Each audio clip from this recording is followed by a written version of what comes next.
আসসালামু আলাইকুম প্রিয় দেশবাসী, আশা করি সবাই ভালো আছেন। আলহামদুলিল্লাহ, আল্লাহর রহমতে আমি অনেক ভালো আছি। আমি এখন আছি সদরপুরে। এটা আপনার ফরিদপুর জেলায় সদরপুর থানায় চন্দ্রপাড়া এলাকায় আছি আমি। এটা একটা চন্দ্রপাড়া অলি দরবারে আসছি আমরা। আসার পরে এই যে দেখেন নদীর ঘাটে আসছি। আপনার অনেক ট্রলার বাড়িঘর দেখেন। এখানে লক্ষ লক্ষ লক্ষাধিক মানুষ আসছে এখানে এই অলির দরবারে, এই অলির রোজা শরীফ জিয়ারত করার জন্য, মুনাজাতে সামিল হওয়ার জন্য এবং এই উরস পাকে অংশগ্রহণ করার জন্য সবাই আসছে। যারা এই অলি অনুসারী আছেন সবাই লাইক কমেন্টের পাশাপাশি ভিডিওটা শেয়ার করে দিবেন, সবাইকে দেখার সুযোগ করে দিবেন।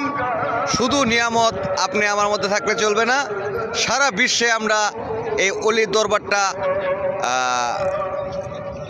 প্রচার করার চেষ্টা করতেছি। সবাই ভালো থাকবেন, সুস্থ থাকবেন, ভিডিওটা বেশি শেয়ার করবেন। আল্লাহ হাফেজ।